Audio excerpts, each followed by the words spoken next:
السلام علیکم ناظرین، امید ہے کہ آپ سب لوگ خیریت سے ہوں گے۔ آج 27 دسمبر کا دن ہے اور آج سے 15 سال پہلے بینظیر بھٹو کو بے دردی کے ساتھ لیاقت پارک میں ایک جلسے کے دوران شہید کر دیا گیا تھا۔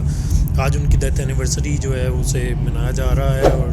گڑھی خدا بخش کے اندر بلاول صاحب نے بھی جو ہے ایک خطاب کیا اور وہاں پر ان کے حوالے سے ایک عقیدت کا نذرانہ پیش کیا، اور اسی حوالے سے مختلف جو پاکستانی لیڈرز ہیں ان کے بھی بیان سامنے آئے ہیں، اور اسی طرح سے پاکستان تحریک انصاف کے سینئر رہنما ہیں سابق وفاقی وزیر اسد عمر، انہوں نے بھی اپنی ٹویٹ میں کہا کہ پاکستان کی تاریخ کا ایک سیاہ دن تھا 27 دسمبر 2007، اور بدقسمتی سے پاکستان کی تاریخ میں بار بار مقبول عوامی لیڈروں کو قتل کر کے راستے سے ہٹایا گیا۔ اب لیاقت علی سے لے کر بینظیر تک یہ سلسلہ جاری رہا۔ اللہ نے عمران خان کو زندگی دی ورنہ اس تاریخ باب میں اضافے کا پورا منصوبہ تھا۔ یہ ان کا کہنا تھا اپنی ٹویٹ کے اندر کہ عمران خان پر بھی ابھی جس طرح سے اٹیک ہوا اور ان کو پاکستان کی ترقی کے راستے سے ہٹانے کا پورا منصوبہ بنایا گیا اور ان کو قتل کرنے کی ایک سازش کی گئی، لیکن اللہ تعالیٰ نے ان کو محفوظ رکھا اور وہ کسی بھی جانی نقصان سے محفوظ رہے۔ تو یہ ہمیشہ سے ہی دیکھا گیا ہے۔ اگر ہم پاکستان کی تاریخ کو نکال کر دیکھیں تو شروع سے ہی 1947 کے بعد سے ہی پاکستان کے جتنے لیڈرز تھے، چاہے وہ قائد اعظم ہیں، فاطمہ جناح ہیں، لیاقت علی خان ہیں، اس طرح اور بھی ہمارے جتنے بھی لیڈرز، بینظیر بھٹو ان میں آتی ہیں، ان سب کو جو ہے راستے سے ہٹایا گیا۔ تو کوئی سازش ایسی تھی، کوئی ایسی بیرونی قوت تھی جو چاہتی تھی کہ پاکستان کے یہ رہنما اگر پاکستانی عوام میں رہ گئے تو شاید یہ ترقی کر کے بہت آگے نکل جائے۔ تو اس وجہ سے ان کا جو ہے ان کو اپنے راستے سے ہی ہٹا دیا گیا اور انہیں قتل کیا گیا، ان کو کسی نہ کسی سازش کے تحت مروایا گیا۔ تو یہ ایک پاکستانی عوام کے لیے بڑی بدقسمتی ہے، اور پاکستان کی تاریخ میں یہ ایک بدقسمت اور تاریک لمحے ہیں پاکستانی ہسٹری کے۔ پنجاب میں مسلم لیگ نون کے ایم این اے چودھری اشرف ساہیوال سے لیگی رہنما ہیں، ان کو اریسٹ کیا گیا اینٹی کرپشن کی طرف سے کوئی سرکاری زمین کی غیر قانونی قبضے کے کیس میں۔ تو اس حوالے سے شہباز شریف کا کہنا تھا کہ یہ انتقامی سیاست کی جا رہی ہے پی ٹی آئی کی طرف سے، اور پی ٹی آئی ہمیشہ سے انتقامی سیاست کرتی رہی ہے۔ پچھلے 4 سال میں بھی پی ٹی آئی نے انتقامی سیاست کی اور ملک کو اور عوام کو اس کا خاصا نقصان بھگتنا پڑا ہے، تو اس کی ہرگز مذمت کی جاتی ہے۔ جبکہ اگر دیکھا جائے تو ان پہ اینٹی کرپشن کی طرف سے یہ کیس بنا ہے، اور یہ کیس سرکاری زمین کا ہے کہ سرکاری زمین کو ناجائز طریقے سے انہوں نے اپنے قبضے میں کیا ہے، اور یہ ایکڑوں کے اندر ہے، کافی زیادہ زمین بتائی جا رہی ہے۔ لاہور ہائی کورٹ نے اسموک کے پیش نظر جو ہے وہ 1 ہفتے تک مزید سکولز اور کالج بند کرنے کا حکم دے دیا ہے۔ جیسے کہ پہلے 2 جنوری تک سکولز اور کالج بند رہنے تھے، لیکن اسموک کی صورتحال دیکھتے ہوئے لاہور ہائی کورٹ نے نوٹس لیا اور اس میں انہوں نے کہا کہ 1 ہفتے تک مزید جو ہے اسکول اور کالجز کو بند رکھا جائے، کیونکہ کافی حد تک اس پہ کنٹرول کیا جا رہا ہے۔ تو اس خبر کے حوالے سے Fawad Chaudhry P T I کے رہنما ہیں، ان کا کہنا ہے کہ پہلے لاہور ہائی کورٹ نے کہا کہ 10 بجے ریسٹورنٹ بند کر دیں، اب اسکول کی چھٹیوں کا فیصلہ کرتے پھر رہے ہیں۔ آخر کس قانون کے تحت جج انتظامی معاملے پر اپنی رائے کو قانون قرار دے سکتا ہے؟ ان جج صاحبان کو دوبارہ لا اسکول میں بھیجنا چاہیے اور پورے 5 سال قانون پڑھیں۔ فواد چودھری کا یہ کہنا ہے اس فیصلے کے بعد کہ وہ کہہ رہے ہیں کہ ججز کس طرح سے انتظامی معاملات کے اندر اپنی رائے دے سکتے ہیں اور اس کو قانون کہہ سکتے ہیں؟ یہ تو حکومت کا کام ہے کرنا، ان کے مطابق یہ حکومت کا کام ہے کرنا، تو جج کیوں اس میں انٹروین کر رہے ہیں؟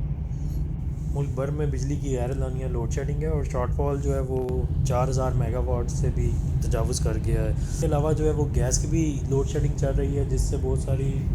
انڈسٹریز بھی افیکٹ ہو رہی ہیں، اور کافی انڈسٹری پاکستان میں اس وقت شٹ ڈاؤن بھی کر رہی ہے۔ جیسے کہ ابھی انڈس موٹر نے شٹ ڈاؤن دیا، انہوں نے اپنی ساری پروڈکشن کو روک دیا، کیونکہ اس میں بہت سارے فیکٹرز تھے، جیسے کہ پہلے تو ایل سیز کا مسئلہ تھا، امپورٹس کے اوپر پابندی تھی، اس کی وجہ سے ان کی جو ہے پروڈکٹس جو بائی پروڈکٹس آنی تھی مینوفیکچرنگ کے لیے وہ افیکٹ ہو رہی تھی۔ تو ساتھ ساتھ اب یہ گیس اور بجلی کے مسئلے بھی چل رہے ہیں، تو یہ ساری چیزیں جو ہے پاکستان کے اندر انڈسٹری کو کافی افیکٹ کر رہی ہیں۔ اور ابھی آج ہی جو ہے کہ پاکستان میں بڑی گاڑیاں بنانے والی کمپنیاں ہیں، انہوں نے بھی اپنا پلانٹ جو ہے 1 ہفتے کے لیے تقریباً شٹ ڈاؤن کرنے کا اعلان کیا ہے، جو کہ کافی ایک قابل تشویش بات ہے پاکستان کے لیے، پاکستانی گورنمنٹ کے لیے، اور لازمی ان کو اس معاملے پر سوچنا چاہیے کہ کس طرح سے سارا سیٹ اپ یہاں سے بند ہو رہا ہے اور ساری ہماری اکانومی جو ہے وہ ڈسٹرب ہو رہی ہے، کیونکہ کیبور کے بڑھتے ہوئے ریٹس کی وجہ سے جو ہے یہ انڈسٹری کافی افیکٹ ہوئی ہے، اور ابھی جو ڈسٹریبیوٹرز ہیں، جو اس کے اسٹیک ہولڈرز ہیں، ان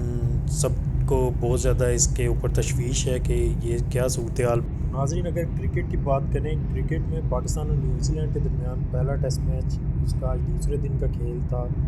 اس میں آغا سلیمان نے اپنے کریئر کی پہلی سینچری بنائی۔ کیا خوبصورت کھیلے آغا سلیمان، اور انہوں نے اپنے کریئر کی پہلی سینچری سکور کی ہے، اور بابر اعظم نے سب سے زیادہ سکور کیا آج 161، اور ساتھ ہی ساتھ انہوں نے ایک دن میں 3 ریکارڈز اپنے نام کر ڈالے ہیں۔ بابر اعظم نے سب سے پہلے ایک کیلنڈر ایئر میں سب سے زیادہ انٹرنیشنل رنز بنانے والے پاکستانی ہونے کا اعزاز حاصل کیا۔ اس کے علاوہ ایک سال میں مشترکہ طور پر سب سے زیادہ انٹرنیشنل 50 پلس کرنے کا اعزاز حاصل کیا۔ بابر اعظم کا ایک تیسرا اعزاز یہ بھی ہے کہ وہ اس سال ٹیسٹ کرکٹ میں سب سے زیادہ رنز بنانے والے بیٹر بن گئے ہیں۔ تو بابر اعظم جو ہیں ان کے لیے بڑی گڈ وشز ہیں، ویل وشز۔ نواز شریف کا وہی ایک ہی بات کہ ہمیں اور وقت چاہیے، ہمیں 5 سال مل جائیں تو ہم جو ہے قوم کی تقدیر بدل دیں گے۔ ابھی وزیر اعظم آج یہ کہہ رہے ہیں کہ جی حکومت کو مزید وقت درکار ہے، مسائل کا پہاڑ 8 ماہ میں ختم نہیں ہو سکتا۔ تو یہ باتیں تو ہم کب سے سنتے آ رہے ہیں، آپ نے اتنے سال حکومت کی، پہلے آپ وزیر اعلیٰ بھی رہے، آپ کے بھائی وزیر اعظم رہے، لیکن اس سارے جو آپ کا ٹینیور تھا اس کے اندر تو یہ مسائل تب بھی تھے اور آج بھی ہیں، کوئی فرق نہیں پڑا، بڑے ہی ہیں، مزید بڑے ہیں، کم تو نہیں ہوئے۔ تو میرا خیال ہے کہ یہ سب سیاسی باتیں ہیں اور ان کا کوئی فائدہ نہیں ہے۔ عوام جو ہے وہ مہنگائی کی ماری ہوئی ہے، عوام مسائل کی ماری ہوئی ہے، برے حال ہیں، نوکریاں نہیں ہیں، اگر نوکریاں ہیں تو تنخواہیں نہیں ہیں، اور انکم اتنی کم ہے کہ لوگ اپنے خرچے برداشت نہیں کر سکتے، بجلی کے بل اتنے ہیں، گیس کی شارٹیج ہے،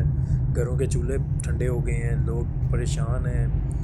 بے حال پھر رہے ہیں، اور سردی اتنی زیادہ ہے کہ لوگ پریشان ہیں کیونکہ گیس ہی نہیں آ رہی، نہ تو ہیٹنگ کر سکتے ہیں، نہ وہ گھر میں کوکنگ کر سکتے ہیں، نہ کھانا پکا سکتے ہیں، نہ کچھ اور۔ تو حکومت کو اس معاملے پہ ضرور سوچنا چاہیے، اور جتنا جلدی ہو سکتا ہے اور جو بھی لائے عمل اپنائیں، لیکن عوام کو ریلیف دینا چاہیے، عوام کو ریلیف دینا بہت ضروری ہے۔ ابھی بجلی کی بھی لوڈ شیڈنگ سٹارٹ ہو گئی ہے، اب سردیوں کے اندر کبھی بجلی کی لوڈ شیڈنگ دیکھی تو نہیں تھی، لیکن اس دفعہ سردیوں میں بھی بجلی کی لوڈ شیڈنگ ہو رہی ہے، مطلب ساری گورننس کا برا حال ہوا ہے۔ اور اس کے علاوہ یہ کہ پھر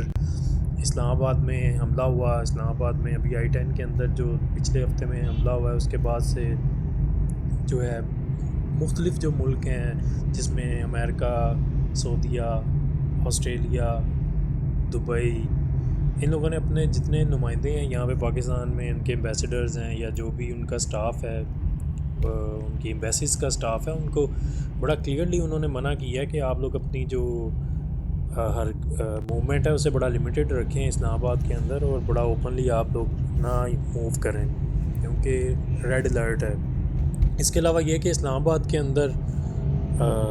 25 مختلف مقامات کے اوپر چیک پوسٹ، عارضی چیک پوسٹ بنائی گئی ہیں، اور لوگوں کو، جو مقامی لوگ ہیں ان کو کہا گیا کہ وہ اپنے شناختی کارڈ اور اپنی شناختی دستاویزات ساتھ رکھیں اپنے، اور گاڑیوں کی نمبر پلیٹس جو ہیں وہ ایکسائز والی رجسٹرڈ نمبر پلیٹس ہونی چاہیے، کوئی ڈپلیکیٹ اور کوئی اور مطلب نمبر پلیٹ نہ استعمال ہو۔ اور اس کے علاوہ جو بیرون ملک کے جو لوگ ہیں انہوں نے تو ان کے کنٹریز نے ہی ان کو وارن کر دیا اور ان کو بتا دیا ہے کہ پاکستان میں، اسلام آباد میں اس وقت خطرہ ہے، تو آپ لوگ بڑا لمیٹڈ اور محتاط رہیں۔ تو اگر آپ کو کوئی اس معاملے میں کوئی بھی مشکوک لگے یا کوئی اس طرح کی بات آپ کو فیل ہو جس سے آپ کو لگے کہ محسوس ہو، تو 15 پر کال کر کے اطلاع کریں، اور لوگوں کو بھی محفوظ رکھیں اور اپنی بھی حفاظت جو ہے اس کو یقینی بنائیں۔